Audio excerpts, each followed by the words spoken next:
The second, man is more polygamous in nature as compared to a woman.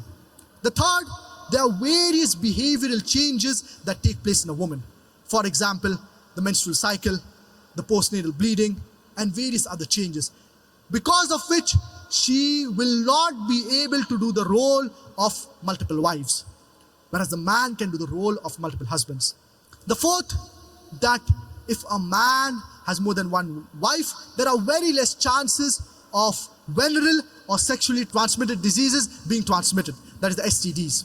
Whereas if a woman has more than one husband, there are high chances of these venereal and sexually transmitted diseases being transmitted, and it will be retransmitted back to the man. So even logically, it is problematic for a woman to have more than one husband. Due to these various logical reasons, we understand the reasoning why Allah subhanahu wa ta'ala has prohibited a woman from having more than one husband.